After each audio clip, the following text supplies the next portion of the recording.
السلام علیکم ورحمۃ اللہ وبرکاتہ۔ سورۃ الانعام آیت نمبر 139۔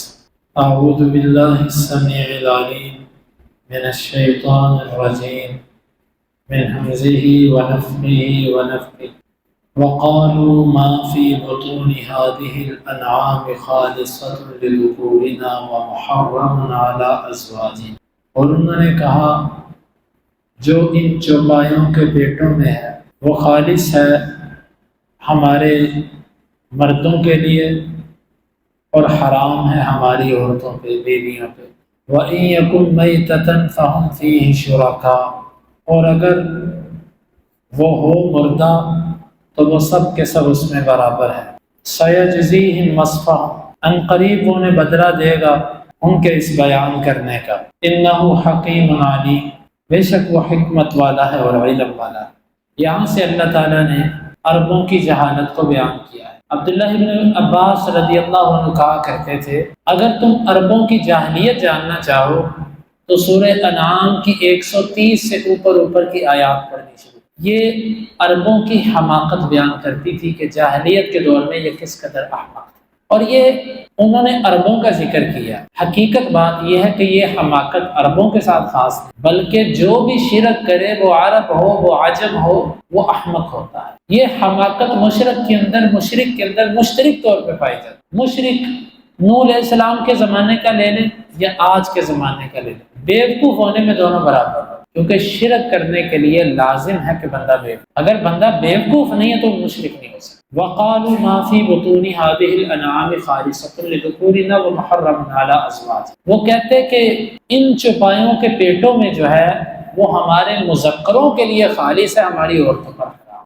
اس کے دو مطلب ہیں۔ ان چوپایوں کے پیٹوں میں یعنی جو دودھ ہے، وہ کہا کرتے تھے کہ یہ دودھ صرف مرد پی سکتا ہے، عورتیں دودھ نہیں پئیں۔ کیوں؟ بس اچھا، دوسرا معنی اس کا وہ یہ کہا کرتے تھے کہ جو حمل ہے نا، اس کے پیٹ کے اندر جو بچہ ہے یہ صرف اور صرف ہمارے مرد کھائیں۔ محرم علی ازواجنا، یہ ہماری بیویوں پر حرام ہے، وہ اس کو نہیں کھا سکتے، وہ بچہ مذکر ہو یا مؤنث ہو کچھ بھی ہو، وہ عورتیں نہیں کھا سکتی۔ ہاں بھی عورتیں کیوں نہیں کھا سکتی؟ بس اچھا، عورتیں کیا کھائیں گی بتاتے ہیں۔ وَإِن يَكُن مَيْتَةً فَهُمْ فِيهِ شُرَكَاءُ، اور اگر پیدا ہونے والا بچہ مردہ نکلتا تو کہتے اب مرد اور عورتیں دونوں کھا سکتے، یعنی کبھی وہ کہتے کہ دودھ صرف مرد پی سکتے ہیں، عورتیں نہیں پی سکتے، کبھی وہ کہتے کہ ان کے رحموں میں جو بچہ ہے کل کو جو پیدا ہوگا اس بچے کو ہم مرد ہی کھا سکتے ہیں، عورتیں نہیں کھا سکتی، کیوں بچ جائے۔ پھر اگر وہ بچہ مردہ پیدا ہو جاتا تو کہتے عورتیں بھی کھائیں اور مرد بھی کھائیں۔ یہ شراکت آ گئی اس میں۔ اللہ کہتا سَيَجْزِيهِمْ وَصْفَهُمْ، ان کے اس بیان کرنے کا بدلہ ہم ان کو دیں۔ یہ کیسے اپنی طرف سے شریعت سازی کرتے ہیں؟ آج رسومات کیا ہیں بھئی، یہ کام جو ہے نا وہ عورتیں نہیں کرتی ہوتی، یہ کام مرد نہیں کرتے ہوتے، یا شادی والے دن ایسا نہیں کرتے، یا جب چاند گرہن یا سورج گرہن ہو تو ایسا نہیں کیا کرتے۔ یہ رسومات، یہ بدعات، یہ توہمات، یہ شرکیات اس امت کے اندر بھی پائے جاتے ہیں۔ کبھی اس کی دلیل پوچھی ہم نے؟ کسی نے کہا؟ کوئی صحیح حدیث، کوئی دلیل نہیں۔ بعین ہی وہی کیفیت، یعنی اپنی طرف سے کچھ چیزوں کو حرام کر لینا۔ آپ نے دیکھی ہوں گی گائیاں، کچھ گائیاں چھوڑی ہوتی ہیں جو سڑکوں پہ پھر رہی ہوتی ہیں، ان کو کوئی نہیں پکڑتا۔ مجھے یاد ہے ایک دفعہ میں گزر رہا تھا تو ایک ریڑھی والا مشرک جو شرکی عقیدے کا حامل تھا، وہ پھل لگا کر خربوزے لگائے ہوئے تھے اس نے، اور وہ گائے اس کی ریڑھی پر جا کر خربوزے کو منہ مار کے کھا رہی، اور وہ پیچھے ہو کے اس کو پتہ کیا کہہ رہا ہے، ایسے ہاتھ جوڑ کے اس کو کہہ رہا ہے بابا جی معاف کر دیو، بابا جی معاف کر دیو۔ میں پاس سے گزرا، میں کہا بابا نہ معاف کری۔ یہ مشرک جاہلانہ عقیدہ، وہ ڈر رہا ہے اس سے۔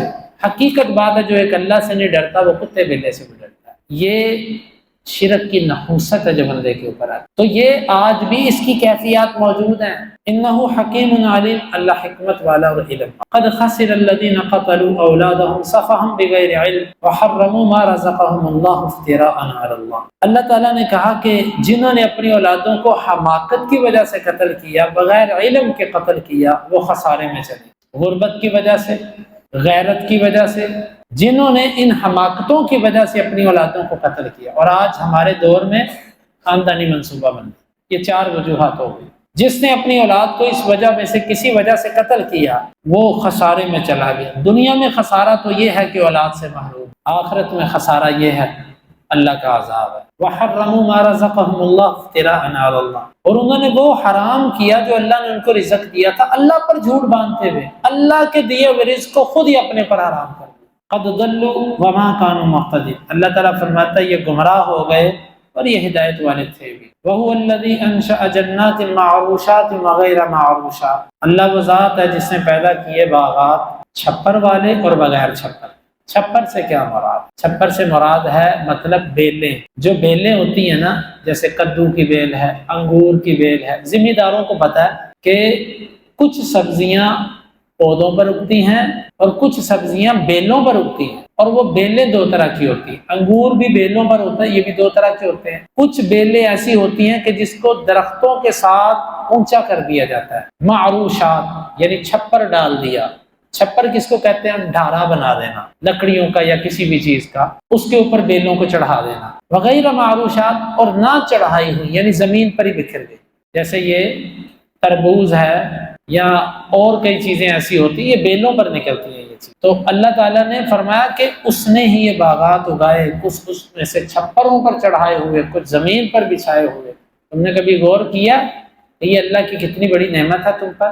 وَالنَّخْلَ وَالزَّرْعَ مُخْتَلِفًا أُكُلُهُ، اور کھجوریں اس نے پیدا کی، کھیتی اس نے پیدا کی جس کے ذائقے میں، یہ بھی اللہ کی قدرت۔ پتے سب کے سبز، پانی سب کو پیچھے سے سفید رنگ کا ملتا ہے، بے ذائقہ سادہ پانی۔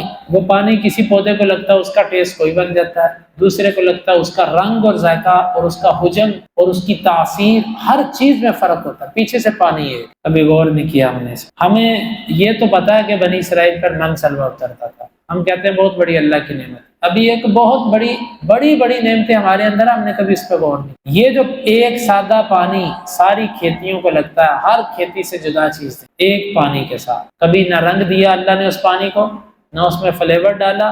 یہ اگر پہلی امتوں پہ ہوتا اور اللہ ہمیں بتاتا کہ پہلی امتوں پہ یہ ہوتا تھا کہ ایک پانی آتا تھا، وہ مختلف فصلوں کو لگتا تو مختلف چیزیں اگتی اس سے، ہر ایک کا ذائقہ، ہر ایک کا رنگ، ہر ایک کا حجم، ہر ایک کی تاثیر دوسرے سے جدا ہوتی، تو ہم کہتے ہیں واہ کیسی قوم تھی، کیسی نعمتیں تھیں ان پر اللہ کی۔ لیکن جو ہمارے پاس ہیں ہم اس سے غافل۔ کلوا من ثمرہ والزیتون والرمان مشتبہ وغیر متشابہ، اور زیتون اور انار ملتے جلتے، جن کی شکلیں ایک جیسی ہوتی ہیں۔ آپ دیکھیں انار بڑے میں کافی زیادہ شکلیں ملتی جلتی ہیں، لیکن غیر متشابہ وہ نہیں بھی ملتے۔ کیا مطلب؟ ذائقہ مختلف، ایک کھٹا ہے ایک میٹھا ہے، ایک کا رنگ سفید ہے ایک کا سرخ ہے، اور ایک حجم میں بڑا ہے اور ایک چھوٹا ہے، ایک کے اندر بیج ہے اور ایک کے اندر بیج نہیں ہے۔ اور اسی طرح زیتون ہے، اس کی بھی تاثیر ہے۔ آپ زیتون کھاتے ہیں، ایک زیتون سیاہ رنگ کا ہوتا ہے، ایک سبز رنگ کا ہوتا ہے، پھر ان سے جو تیل بنتا ہے اس کی تاثیر الگ ہے۔ کیا اللہ تعالیٰ کی کاراگری ہے۔ کلوا من ثمرہ اذا اثمر وآتوا حقہ یوم حصادہ، تم کھاؤ اس کے پھلوں میں سے جب وہ پھل دے، اور تم دو اس کا حق اس کے کاٹنے کے دن۔ یہ دلیل ہے زکوٰۃ کی کہ جس وقت فصل کاٹی جائے اسی وقت اس میں سے عشر ادا کرو۔ عشر کسے کہتے ہیں؟ 16 من سے اوپر اگر فصل نکلے اس میں سے عشر دیا جائے۔ عشر کس کو کہتے ہیں؟ 10ویں حصے۔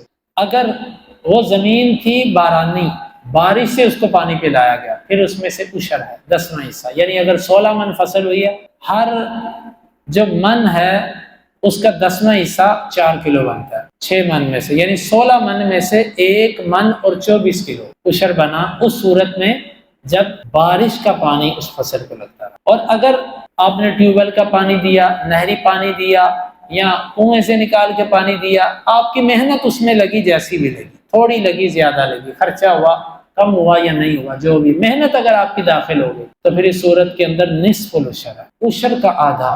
اگر زمین ایسی ہے کہ جس کو آپ نے محنت سے پانی پلایا، اس کی 16 من فصل میں سے آپ کو 32 کلو صرف عشر اللہ کے راستے، اور اس کے لیے سال نہیں بلکہ جب فصل نکلے، سال میں اگر ذمہ دار 3 فصلیں نکالتا اپنی کھیتی باڑی سے تو 3 دفعہ وہ دے۔ البتہ اس میں اختلاف ہے کہ بعض اہل علم کہتے ہیں سبزیوں کے اوپر زکوٰۃ نہیں ہے، بعض مختلف ہے، اختلافی مسئلہ ہے۔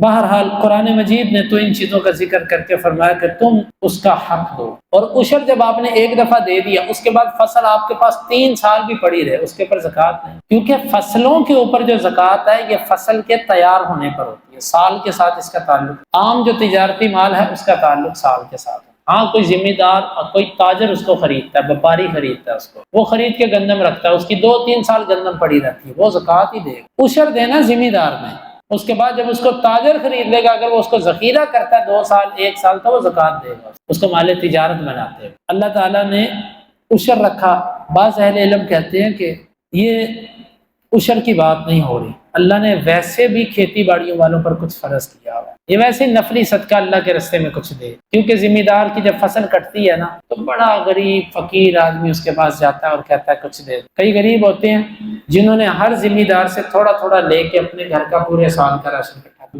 20 کلو دانے اس سے لے لیے، 5 کلو اس سے لے لیے، 10 کلو اس سے لے لیے، 100 ذمہ داروں کے ہاں پھر کے کوئی 10-15 من دانے اکٹھے کر کے پورے سال کے رکھ لیے، پھر آرام سے۔ تو وہ کہتے ہیں یہ عام زکوٰۃ کے علاوہ دینا پڑا، اللہ عالم بالصواب، زکوٰۃ کے علاوہ بھی دیا جاتا ہے اور زکوٰۃ البتہ اس کی تفصیل ہے جس میں میں نہیں جانا چاہتا، کیونکہ میرے سامنے ایسے لوگ ہی نہیں ہیں کہ جن کو اس میں دلچسپی ہو، جن کو یہ مسائل سمجھ آئیں، تو اتنا ہی کافی ہے۔ وَلَا تُسْرِفُوا، اور تم اسراف نہ کرو، اسراف فضول خرچی، اس کے 2 مطلب اہل علم نے بیان۔ ایک اس کا مطلب ہے اللہ نے فرمایا نا کہ کلو، تم کھاؤ، اور آگے فرمایا وَلَا تُسْرِفُوا، حد سے زیادہ نہ کھاؤ۔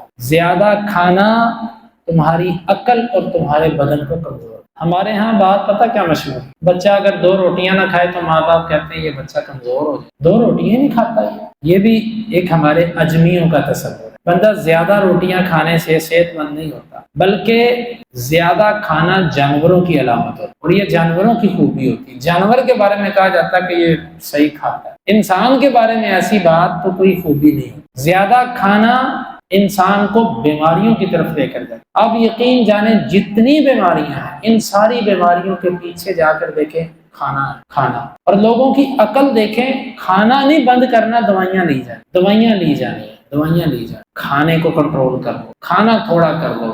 اللہ کے نبی صلی اللہ علیہ وسلم نے فرمایا یکفی بن آدم لقیمات، آدم کے بچے کو چند لقمے کافی۔ کوئی ضروری ہے 3 ٹائم روٹی، کوئی ضروری ہے کہ 3 ٹائم اتنی مقدار میں کھائی جائے؟ کھاتے بھی ہیں اور دوائی بھی لیتے ہیں، جب ہضم نہیں ہوتی ڈاکٹر کو کہتے ہیں معدہ نہیں کام کرتا، روٹی نہیں ہضم ہوتی، بھوک نہیں لگتی تو نہ کھاؤ، تھوڑا کھا لو، خود ہی بھوک لگے گی، چڑیوں جیسی خوراک لو، خود ہی معدہ ٹھیک رہے گا۔ تو یہ اکثر جو بیماریاں ہیں یہ کھانے کی وجہ سے۔ اللہ تعالیٰ فرماتا ولا تسرفوا، اسراف نہ کرو، بے تکا کھانا، بے تکا پینا یہ انسان کو بیمار کرے۔ دوسرا اس کا معنی کہ ولا تسرفوا، اللہ کے راستے میں دو اور حد سے بڑھ کر نہ دو کہ بعد میں خود مانگنے پہ مجبور، اعتدال کے ساتھ چلو۔ انہ لا يحب المسرفین، وہ کسی بھی چیز میں حد سے بڑھنے والوں کو پسند۔ حد سے بڑھنا کسی کی دوستی میں، کسی کی محبت میں، کسی کی دشمنی میں، کسی بھی چیز میں حد سے بڑھنا اچھا نہیں ہوتا، اللہ اس کو پسند نہیں کرتا۔ وَمِنَ الْأَنْعَامِ حَمُولَةً وَفَرْشًا، اور چوپایوں میں سے کچھ ایسے ہیں جو اپنے اوپر بوجھ اٹھاتے ہیں، جیسے اونٹ ہے،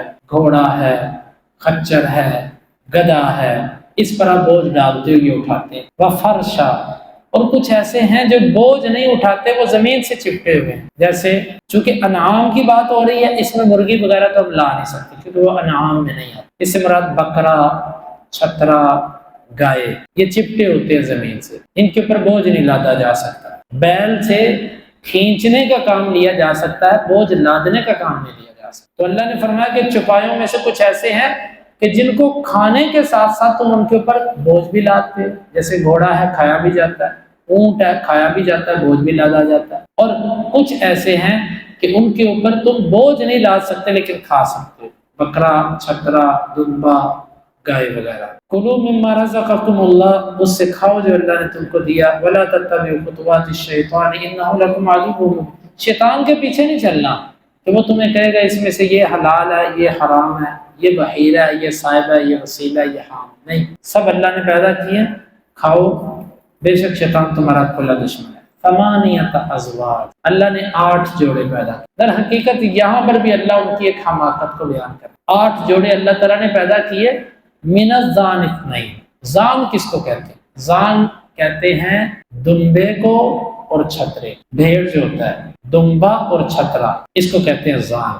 زان میں سے اس نے دو چیزیں پیدا کی. وَمِنَ الْمَعْزِ اثْنَيْنِ. اچھا یہ دو چیزیں کیا مذکر اور مؤنث. وَمِنَ الْمَعْزِ اثْنَيْنِ. معز کہتے ہیں بکرے کو، بکرے میں سے بھی دو، مذکر اور مؤنث. اللہ تعالیٰ نے 8 جوڑے پیدا کیے، 2 جوڑے اللہ نے بتائے بھیڑ میں سے مذکر مؤنث، 2 معز میں سے مذکر مؤنث. کتنے ہو گئے؟ 4، اور 4 کا ذکر آگے آئے گا. اللہ تعالیٰ فرماتا ہے قُلْ آذَّكَرَيْنِ حَرَّمَ. کیا اس نے یہ دونوں مذکر حرام کیے ہیں، یعنی بھیڑ کی نسل میں سے مذکر اور معز بکرے کی نسل میں سے مذکر، ام الانثیین، یا مؤنثوں کو اس نے حرام، بھیڑ کی نسل میں سے جس میں بکرا، جس میں چھترا بھی آتا ہے اور دمبا بھی آتا ہے، اس کو تم حرام کرتے ہو. بعض کو مذکر ہونے کی وجہ سے حرام کرتے ہو یا مؤنث ہونے کی وجہ سے حرام کرتے ہو. اب مشتملت علیہ ارحام الانثیین، یا اس وجہ سے حرام کرتے ہو کہ یہ مؤنثوں کے رحموں کے اندر رہے ہیں. نبئونی بعلم ان کنتم، مجھے خبر دو علم کے ساتھ اگر تم سے. اللہ کہتا ہے یہ حرام ہونے کی لوجک کیا ہے؟